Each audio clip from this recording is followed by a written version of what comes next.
Hi, everyone. It's a couple minutes after the hour now, so I think we'll start in the interest of people's time. Thanks for joining us. Our second call around the Hurricane Dorian response in the Bahamas. We had our first call last Friday, and today we wanted to give you an update on what's happened since last Friday with our teams on the ground, and an update on the perspective of what's needed there to respond to that disaster. Next slide, please. So as we go through the presentation, it would be great if people had questions, if they wanted to post them in the Zoom group chat. There's a chance there to be interactive and to ask questions as we go along, so please do that. We will be sending this recording out along with the presentation after we're completed this, and we'll also store it on the Solution Center. So you can take that and look at that if you've missed anything, or you want to hear something again, or if you want to forward to anybody else. And while we're on the call, if you could please mute your phone if you're not talking, that would be great. And we'll leave some time at the end for some question and answers if you have more specific questions that you would like addressed that we haven't spoken about in the call today. Next slide, please, Alex. So on today's call, there's myself, Brent Carbonneau. I'm the Managing Director for programs at NetHope. We have Jennifer Child as well, who's the Senior Director for Development. Rami Chakra, our Global Director for Field Operations, and Dag, who's actually on the ground in the Bahamas at the moment, helping coordinate and do our response efforts on the ground in the Bahamas. Next slide, please. Not to go back into this too much. Everyone's aware of the situation there. Obviously, September 1st, Hurricane Dorian hit Bahamas quite hard, hit the island of Abaco first, and hung out over the Bahamas, the Northern Islands, for a couple of days, and hit Grand Bahama Island next. And obviously the impact was devastating. And we know that there's a lot of different organizations responding to that. And we just also wanted to highlight that unfortunately there is another actual storm forming out over the Atlantic at the moment. Not sure how big it's going to get, but it looks like it will be forming and approaching on the same trajectory towards the Bahamas in the next 9 days. So we're watching that one closely, obviously for the safety of the people on the ground, but also in preparation for what might follow up. This was similar to what we saw a couple of years ago in 2017 with Irma and Maria coming through with not quite exactly the same path, but both large storms. And we're in the early part of the hurricane season now, so we'll cross our fingers that these don't get to be all Category 5 and that they all hit the islands in the Caribbean, but we need to be prepared for that. Next slide, please. So far, there's been a lot of responding organizations on the ground. We spoke about some of these last week. There's been a few more added here. A couple more NetHope members are on the ground, and more are doing assessments and preparing to go on the ground. So this number of members will grow. Obviously, the government and coordination is still the National Emergency Wind Response Mechanisms in OCHA and WFP, and although the clusters have not been activated formally, the emergency telecommunications sector has been created to help with the coordination, in which we are part of that as well. And we've actually started deploying some of our private sector partners with their staff and equipment, Cisco on the ground, AWS and Google as well. We're working with Ericsson, and eventually we'll also have some staff from Facebook showing up in the next wave. So I won't get into the planning of the response. I'll leave that to Rami and Dag, but I wanted to highlight that we're working with a lot of different organizations, Red 52 and Telecom Sans Frontières as well. And everyone sort of has their place in all of this, and their response might be only at the early stage or longer in the reconstruction and recovery stages, but we're kind of in the middle of all of that now. So and we are getting some feedback from our members that the services we're providing, thanks to support from our partners and members, is actually quite useful to them and critical to the mission that they have to provide services to those affected by the storm. And the storm itself has caused, especially in the Bahamas, is a difficult situation because of so many islands, smaller islands, being spread out geographically. And it's kind of dynamic because people are being relocated temporarily in some places, for example, from Abaco to Nassau.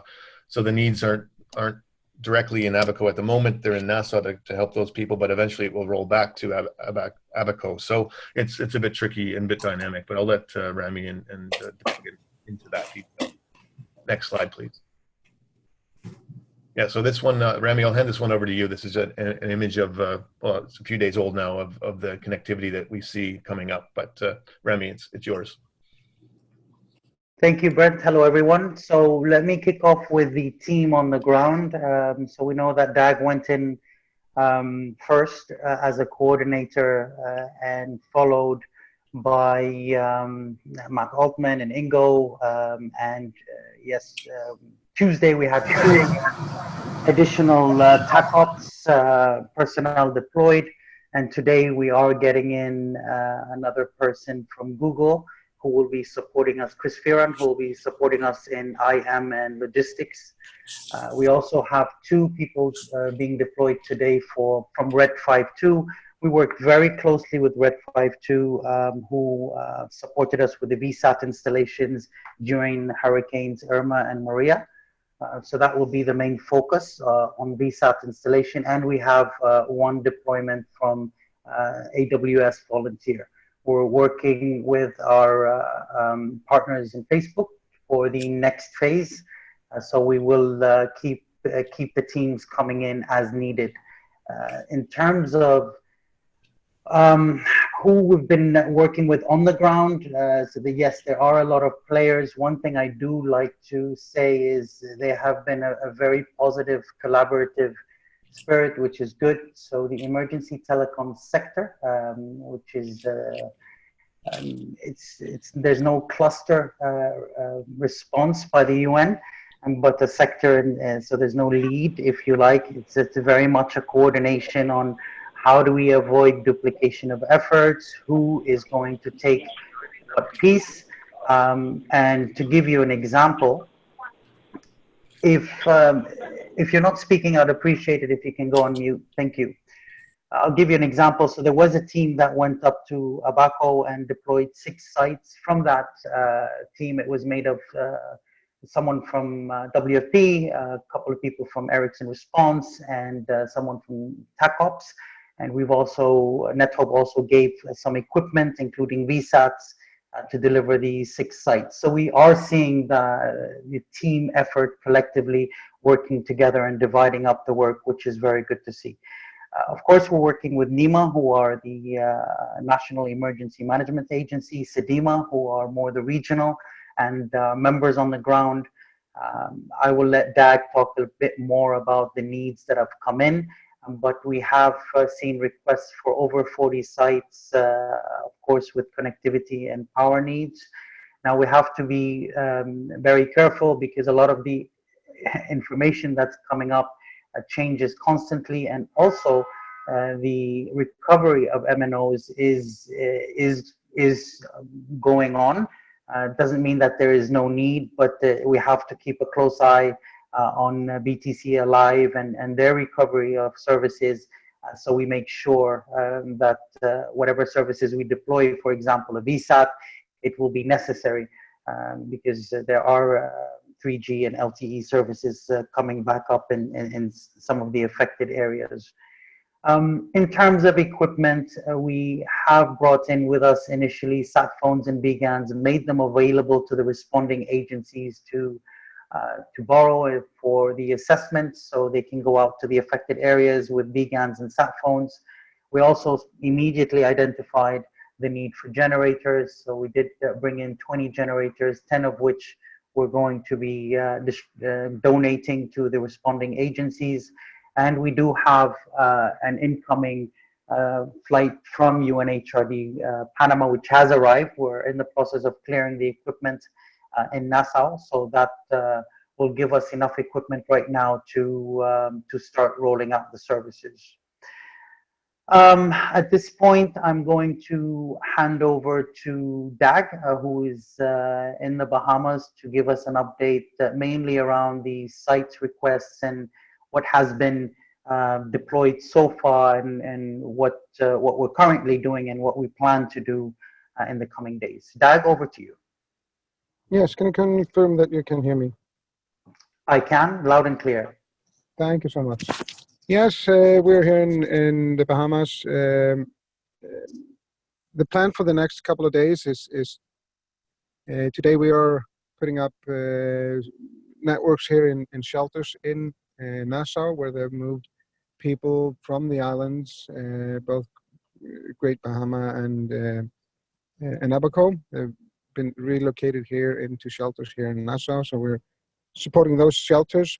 Tomorrow morning, we will fly a team over to Freeport in Grand Bahama, where they'll do both installations in Freeport and with member organizations that have been asking us for support, and as well the Emergency Operations Center that is being established as we speak in Freeport.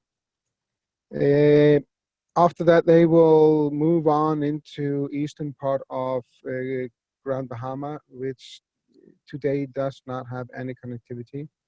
And they are basically flying in equipment, flying in food and water to the communities there.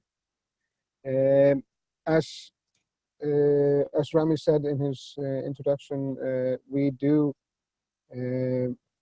have a way over. Actually, since I talked to Rami about 50 minutes before this call, we've added on 3 new sites. We're now up to 52 sites that we've been asked to do. That said, we do not know the situation in some of them. Some of the clinics that we've been asked to do installations in might not be there anymore. But we've basically been asked to do mainly in clinics, in shelters, and member organizations. That is all done in very good cooperation with NEMA here, and we are also working very closely with both BTC and Alive, both of the MNOs that are working here. And we are sharing with them as well what we've been asked to do, and they communicate back how we can work on that and things like that. So, yeah. I'm open for questions if there's any questions in the end.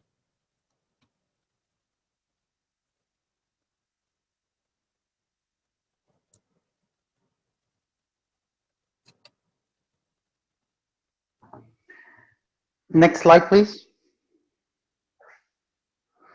I think one of the things we wanted to touch on this call is some of the preparedness work that has actually had a positive influence on the way we've responded to this emergency.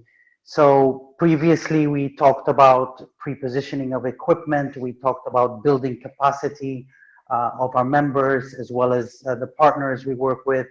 And now this is the second occasion where we're seeing back in Colombia, we had a team of Facebook come in and deploy services. We've just done a training in California last month, and we are seeing deployments already from Google and AWS, and then next phase will be hopefully working with Facebook as well. The equipment that was pre-positioned in Panama has been shipped over. So I wanted to just highlight how much the preparedness work has played a very, very important role in responding more efficiently. So I just wanted to highlight that. So Brent, I'll hand it over to you. Next slide, please.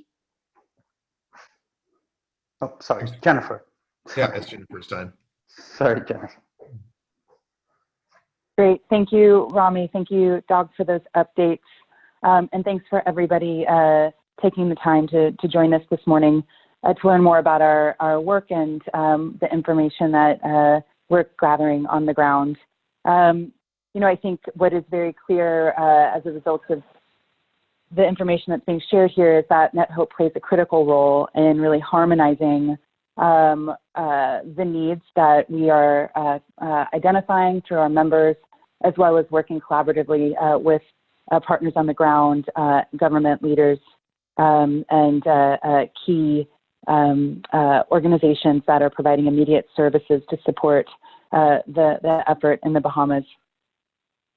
I will say just before we get into this slide that obviously we have been very sort of effective at our immediate response, but our expectation is that the need will continue beyond the critical sort of near-term needs.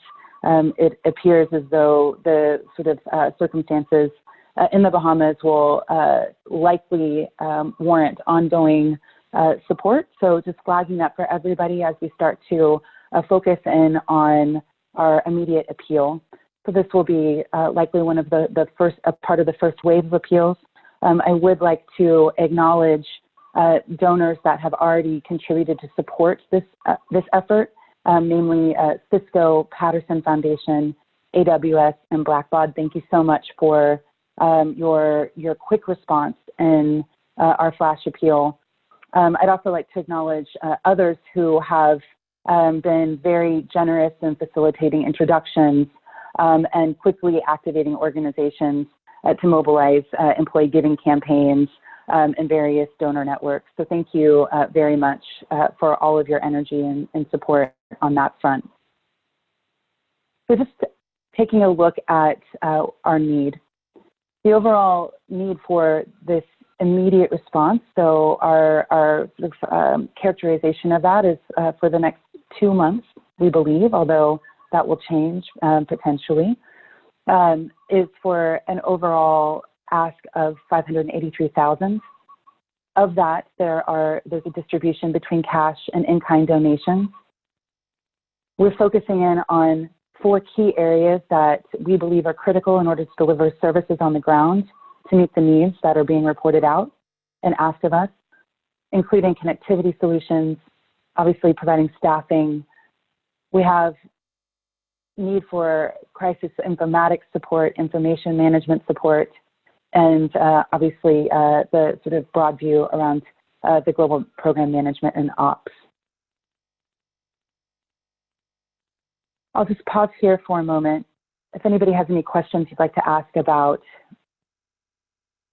this grid, where we may have priority or need, please raise your hand and I'm happy to field questions for you.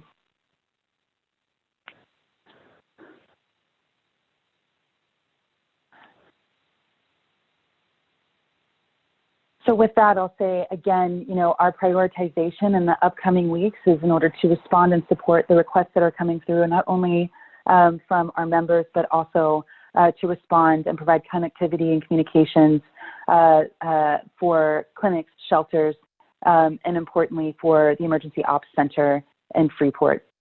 Next slide.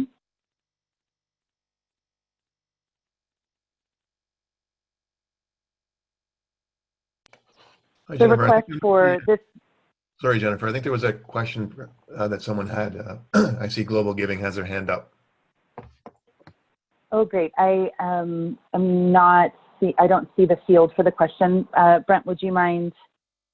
Yeah, I mean, I'm not sure who it is, but Global Giving, please go ahead. Hi, Donna. Thanks for joining us. Unfortunately, we can't hear them.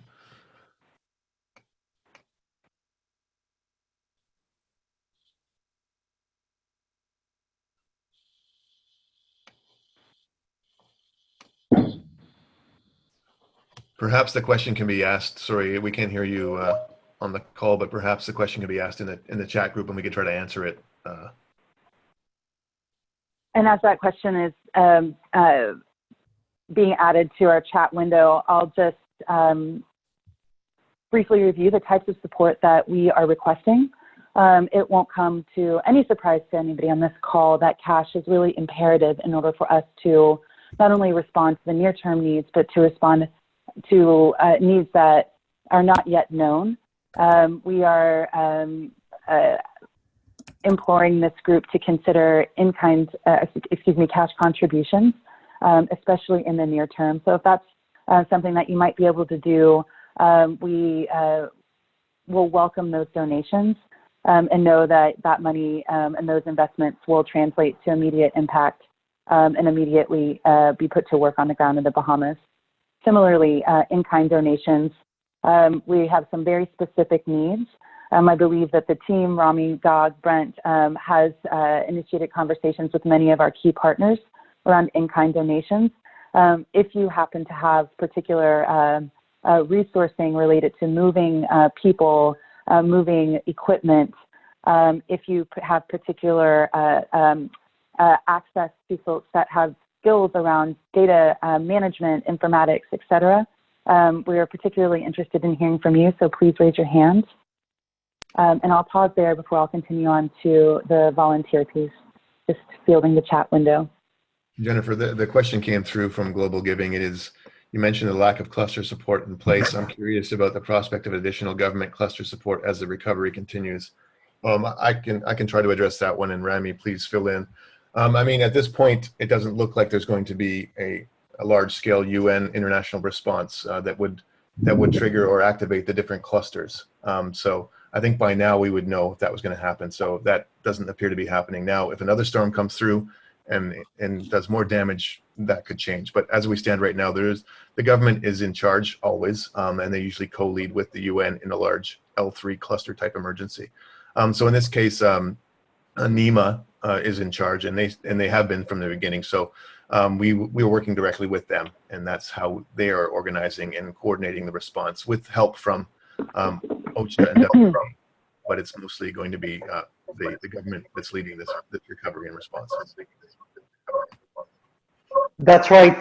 Thanks, Brent. I just wanted to add a lot of the coordination efforts are taking place by the partners themselves getting together and saying, okay, let's coordinate, let's work together, let's divide up the work. And and recently, I would say in the last 2 days, there was a new NGO coordination center that was set up at the training academy where NetHope delivered connectivity services. So there isn't an OCHA, if you like, or a big body that's leading the coordination with NEMA, but NEMA is leading the efforts, as Brent mentioned, but a lot of the key partners and players are actively working together in coordination efforts, not necessarily leading any specific one of them, but just collaborating and making sure we don't duplicate efforts. Dag, I don't know if you have anything else to add, but I'm hoping that we've answered your question. Thank you. Over. Yeah, I can add here as well. So I'm working a lot here with the NEMA in their coordination center here in Nassau, and I can tell you that they are actually using a sectorial approach. It is not exact the cluster system, but it's similar and yeah, focuses on sectors, different sectors.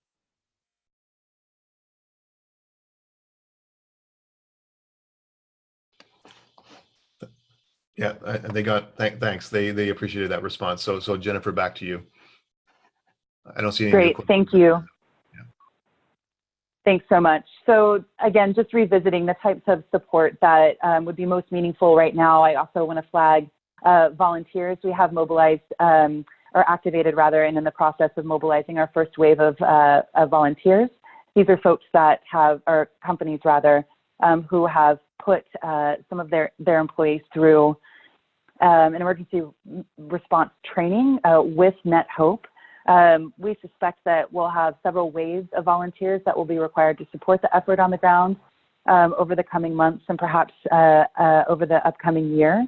If your company has an interest and already deploys around emergencies, it could be that our emergency training might be something you'd like to consider as integrating into your matrix of training and support that you offer those volunteers. Please raise your hand if you'd like to learn more. We'll be offering trainings throughout the year and would love to hear from you to build out our roster of volunteers who are ready in the event of a disaster. Employee giving is also an opportunity to mobilize resources and obviously engage employees around this type of critical event.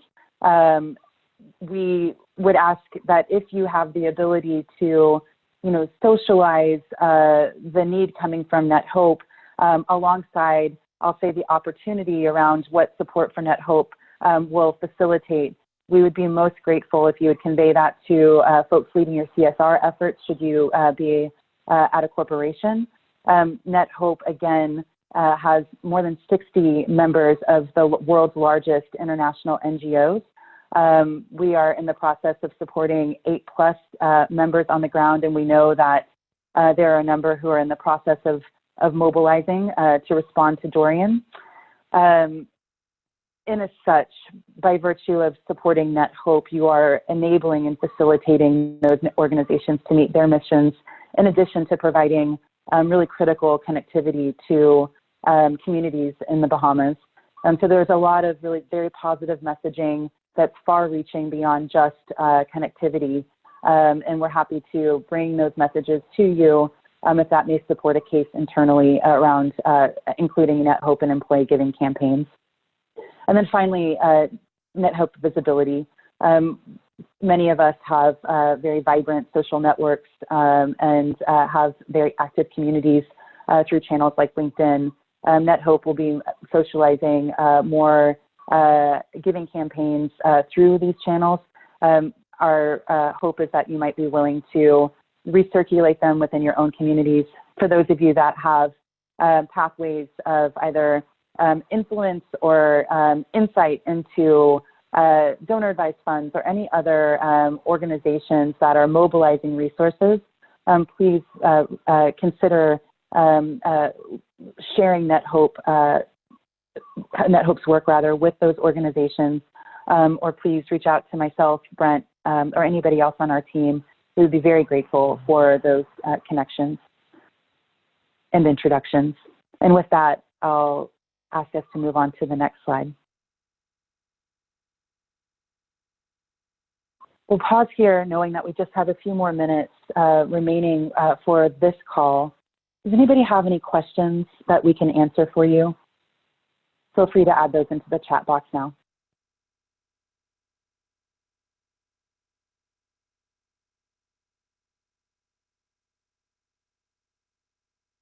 And as we wait for potential questions to be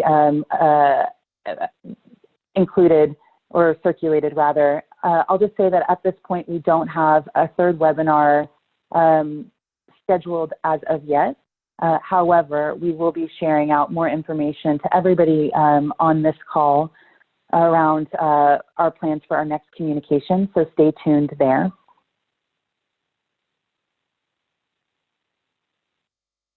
Next slide. And to ease communication channels rather than remembering all of our names, please feel free to use this email address, emergency@nethope.org.